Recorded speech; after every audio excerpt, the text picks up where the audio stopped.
Salut à tous, on se retrouve pour le troisième match de la troisième semaine de ce 5v5, la saison 22.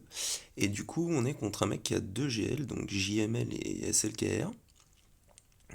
Il a posé SLKR, Grievous, Rollo au sud, Motma, Phasma et Finlead au nord. Donc, euh, donc plutôt pas mal, pour l'instant rien d'insurmontable. Donc ce qu'on va faire, c'est un SLKR miroir avec l'armurière. Étant donné qu'il a sûrement l'avantage des speeds, mais que j'ai pas vraiment envie de regarder. Parce que l'armurière permet de gagner le combat plutôt facilement. J'avais gardé quand même mon cru et mon hux pour faire une défense un peu plus costaud que, qu'une phasma.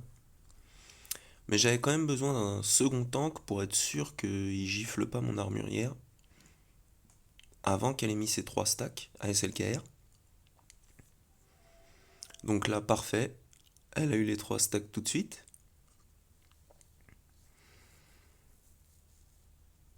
Donc là, on force le taunt sur le Storm FO. On met tout de suite les 3 stacks à SLKR et on met en auto. Comme la dernière fois, j'avais dit que ça pouvait passer en auto. Je vais juste gérer le focus du coup. Mais on va le laisser faire ce qu'il veut. Et on va voir si ça passe. Donc là, mon SLKR, il se rank up tranquillement. Pan sur le Red Trooper. Là, c'était la contre-attaque, donc je pouvais pas gérer, hein. Pan sur Hux. Ulti, fin de l'officier. Et puis là, bon ben, voilà, contre-attaque dans le rouge et pan. 47 points, donc c'est pas fou. J'étais contre un très très très bon opposant. Il avait un truc genre 950k de lifetime. En division 4, j'ai très rarement vu ça. Et là, je vais faire exactement ce qu'il faut pas faire, que j'ai déjà expliqué dans une vidéo. Voilà, c'est maintenant que je vais perdre le combat. C'est les vieux restes de certains fights. En fait, dans la team GG, faut surtout pas aller sur le B1 parce qu'avec le Mass Assist de Talzin, on va lui retirer beaucoup de stacks. Et en fait, comme on veut pas qu'il meure, bah c'est compliqué quand on retire pas mal de stacks à B1 parce qu'il régène beaucoup moins de protection à ses potes. Donc comment dire? Donc ils ont moins de survivabilité étant donné que GG les bouffe petit à petit. En plus là je bouffe stun sur stun. Donc bon, c'est pas vraiment bon. Troisième stun, ça arrive. Je mets le mode avion quand même. Mais B1 est tombé. Donc au final, je vais valider comme ça. C'est pas très très grave. De toute façon, il y avait de grandes chances que dès le combat SLKR, le match soit entièrement perdu. Mais comme là, il est définitivement perdu, bah, je vais tester des trucs que j'avais envie de tester depuis longtemps. Les Jawa contre GG. Alors je sais qu'ils sont pas assez bien reliques et ils sont pas assez bien mode, mais j'avais vraiment envie de tenter. En plus, il y a du TM et tout, donc c'est l'horreur. Mais on va essayer de voir s'il y a moyen quand même.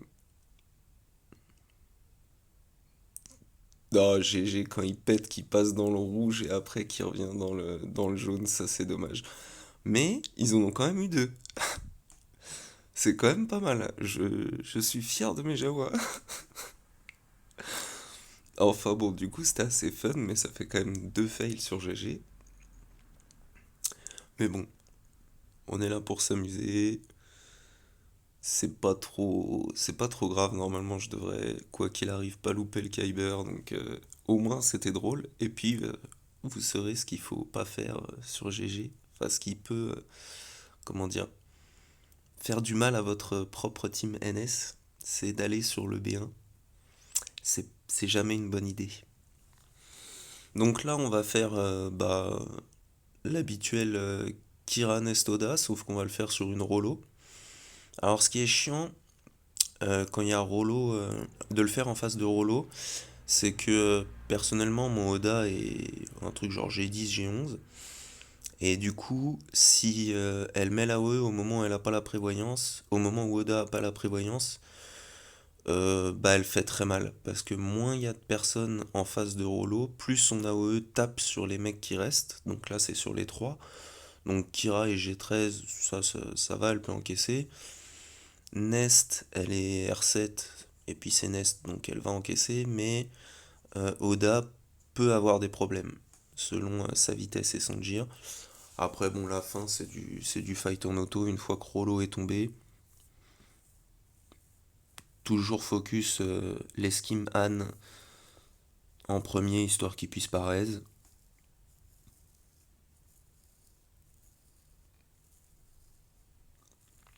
Là, du coup, on retourne au nord pour vérifier un petit peu ce qu'il y a et puis réfléchir à ce que j'utiliserai contre GG. Donc, on va tester la Bad Batch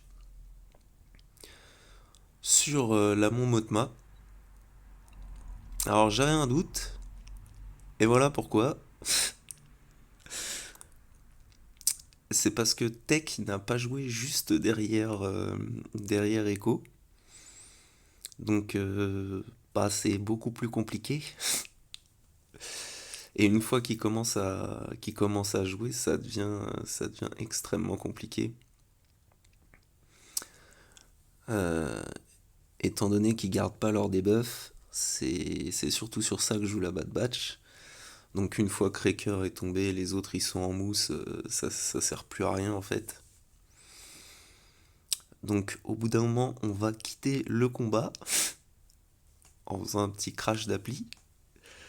Ça fait 3 fails sur le match. Bon, c'est pas beau, mais ça se montre quand même. On va pas cacher les erreurs et les différents tests. Donc après, on va retourner finir GG quand même. On va prendre Savage et Malak. Étant donné qu'ils sont deux, il y a Droidka et GG. Et puis que j'adore mettre Savage avec Malak. Donc on va faire juste une basique sur Droidka.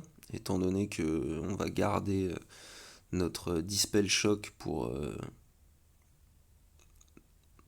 maintenant, mais c'était un peu une erreur. Voilà.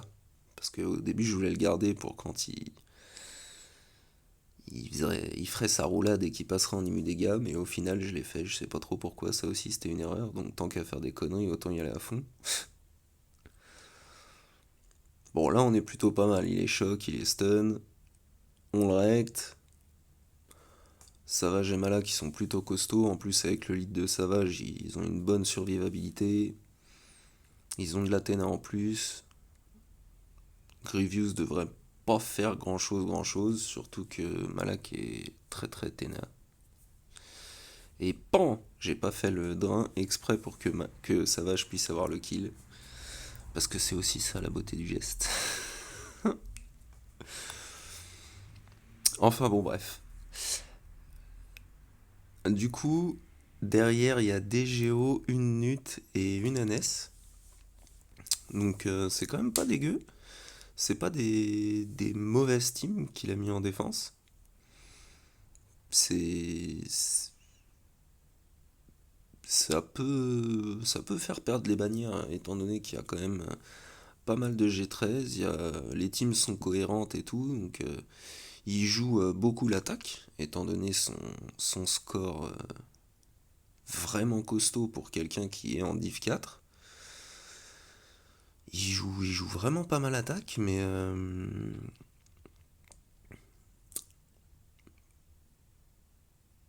en défense, il met pas du truc trop léger, quoi. Il a une vraiment bonne tactique. Donc là, pour la Montmotement, on va y aller en Hippie, Vador, Watt. On a pris Throne et Tarkin, c'est les derniers empires qui me restent en gros à peu près potables. Et on va mettre la technologie qui empêche le revive de Watt sur Vador. Parce que comme ça, mon motma sert plus à rien en fait. Une fois qu'on bute ses potes, comme ils reviennent pas, bon, on s'en fout, ils peuvent faire quoi que ce soit, ça change rien. En plus, on prend tellement de jauge de tour avec le lead de ce bon vieux hippie que au final, bah, il y a presque personne qui joue. Tarkin aura joué une fois quand même, il n'était pas là pour rien. On met une technologie à trône étant donné que c'est le plus rapide à jouer dans la foulée. Hop, massacre, lancer de sabre, pan, fin. 40 bannières, magnifiquement moche. Mais c'est des bons tests pour l'avenir. J'ai changé mes modes de tech du coup, mais bon, à ce moment-là, il était un petit peu trop lent. C'est pas très grave. On va continuer du coup, on a quand même encore... on a quand même les NS et la Géo. Et on a déjà utilisé donc Vador sur Motma. Donc les Géo, bah, bien qu'ils soient reliques, hein, à moins d'avoir un espion relique 7 ou relique 5 est vraiment super bien modé, ils sont pas prêts de faire tomber le duo Traiation. Donc vachement intéressant de garder Nihilus. Et on va voir que pour la suite, en effet, c'est plutôt très intéressant de garder Nihilus. Hé hé. En plus, Nihilus a pas un lead dégueu. Si vous avez quelques sites restants et tout, ça peut être intéressant de le mettre en lead. Donc voilà, là on a déjà buté l'alpha. Ils vont tomber les uns après les autres. Là c'est juste vraiment une question de temps. On est full vie sur les deux, on a perdu de la protection sur les deux, ça c'était plutôt sûr. Mais à 2 contre 5, il y avait 4 reliques je crois, 61 bannières, c'est plutôt propre, c'est pas mal.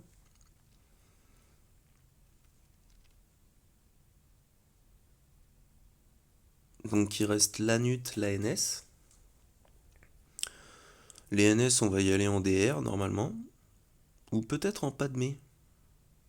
Pourquoi j'avais gardé Padmé? Ah oui, il y a un fit. Il y avait un fit, désolé, le... Comment dire? Le match est loin.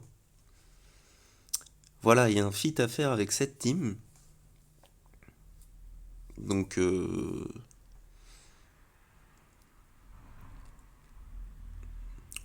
on va essayer d'aller voir sur quoi on pourrait faire le fit en premier.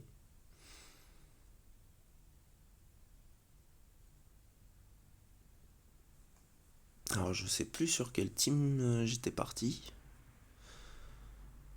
Peut-être la Phasma. Ouais, voilà la Phasma parce que comme ils ont 60% de chance d'assist si Phasma est Zeta et 20% de chance si elle est pas Zeta, bah ça fait régène de la Protec aux Républiques Galactiques étant donné que c'est une attaque en dehors du tour. Donc c'est plutôt pas mal. Étant donné que ma Padmé n'est pas très très bien modée, bah c'est bien de l'utiliser contre une Phasma relique. Bon, c'est un peu overkill, mais ça fait le fit. Ok, je savais que j'avais perdu, donc avoir un fit, c'est déjà pas mal.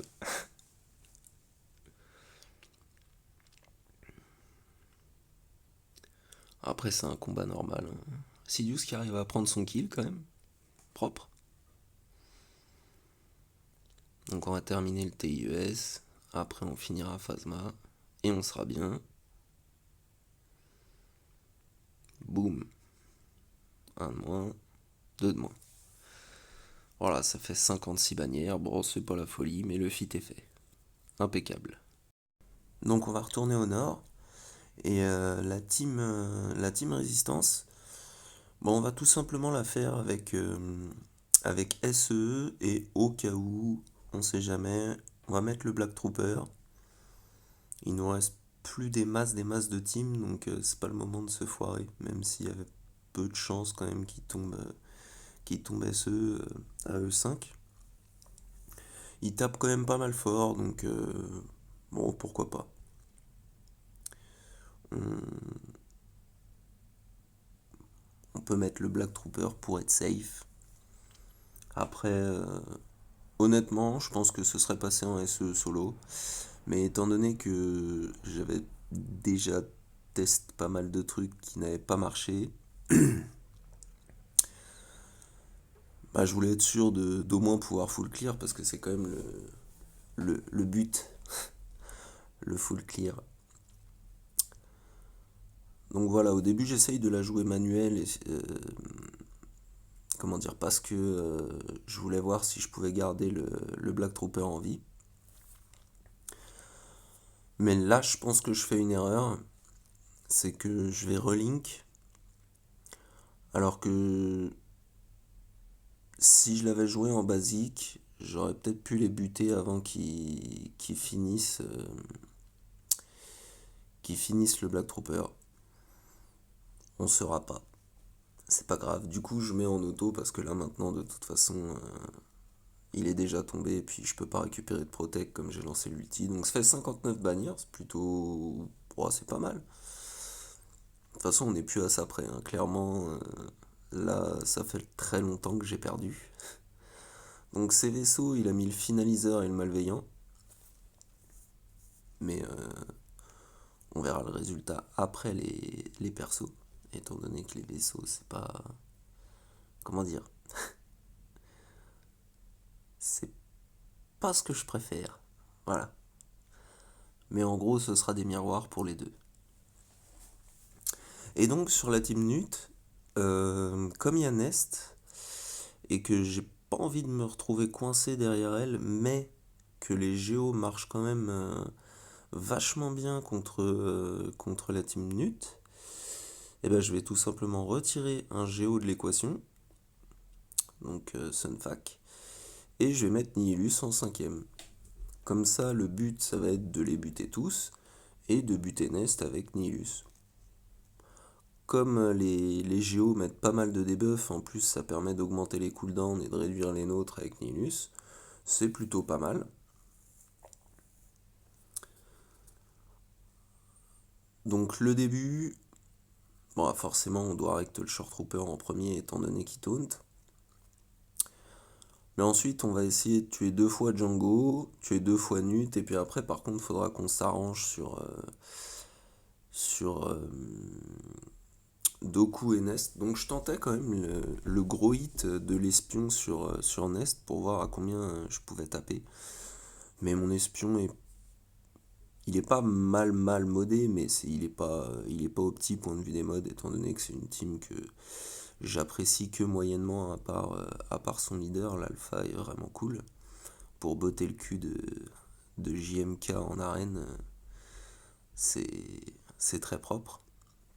Alors par contre, dans cette team, il y a un truc auquel faut faire attention, c'est que quand elle va contrer, Nest elle va dispel, vu que sur sa basique elle dispel. Et du coup, quand Doku joue, il a son, son choc qui peut double stun, et ben on peut facilement se retrouver avec beaucoup de personnages qui sont stun et qui ne sont pas du coup la brute, étant donné qu'elle est dispel. Donc là, il en profite pour stun Nihilus. Donc à ce moment-là, je me dis, bon, je vais peut-être aller un peu sur Doku, mais il me stun l'alpha dans la foulée. Et c'est un peu le seul où j'ai pas envie qu'il soit stun. Donc je me dis, c'est pas grave, on va continuer sur Nest. Elle va contre-attaquer, elle va me virer des bannières de protection. Mais comme je disais sur le combat juste avant, les bannières, c'est plus trop un problème à ce moment-là à ce moment-là du match, étant donné que j'ai 100% de chance perdue. Mais au moins, même si je fais quand même probablement pas mal d'erreurs dans ce fight, étant donné que comment dire, je perds mon latin. Les capacités des géos restent encore un mystère pour moi, étant donné que, comme je disais, j'apprécie pas vraiment la team. Moi, je fais un peu au pif, Non, voilà, il y a deux, trois trucs que je sais à peu près, mais de toute façon, il n'y a pas vraiment de choix à ce moment-là. Donc là, je vais dispel les expos quand même, parce qu'il y en avait un qui commençait à être dans le mal. Je crois que ça doit être le soldat, sûrement, un truc comme ça. Ouais, c'est le soldat qui était un peu dans le mal. Donc là, ça y est, on a l'annihilation. Pan, Nihilus a fait son boulot. Hop, et Doku tombe. Ça fait, ça fait 54 bannières. Bon, c'est pas propre, mais c'est passé. Et ensuite, sur le NS, bah, on va utiliser ce qui nous reste d'Empire Sith. Donc, sans Malak et sans le Black Trooper, étant donné qu'ils ont été utilisés ailleurs. On va voir à combien peut taper le Maro, étant donné que c'est assez rigolo. Je crois qu'à un moment, je vais mettre une belle basique avec lui. On va voir ça. Donc, on a fait folie, on fait fire. Un petit 129 000 pour commencer. Ça se prend. Là, il est stun. C'est un peu dommage. Ah bah non. Pas de belle patate du Maro. Fin pour les NS. Donc voilà, après pour les vaisseaux, donc je disais tout à l'heure, il a finaliseur et malveillant. Donc le miroir finaliseur, 62 bannières. Le miroir malveillant, 60 bannières. Bon, c'est pas propre, mais c'était perdu. Et j'ai oublié de screen le résultat, mais il m'a mis une fessée d'au moins 40 points, je crois, un truc comme ça. Donc, bah, il a bien joué le coup.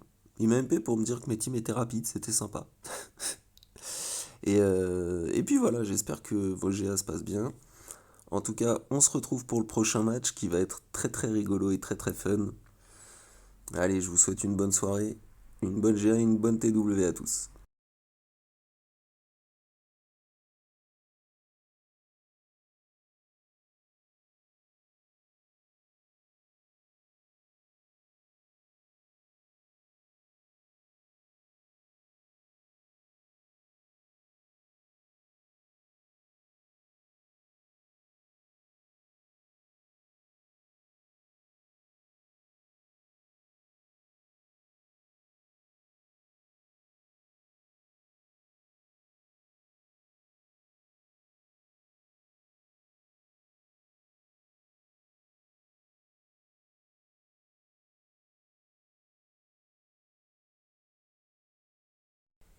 Alors j'ai oublié de screen le score final, mais il m'a mis une fuite d'au moins 40 points.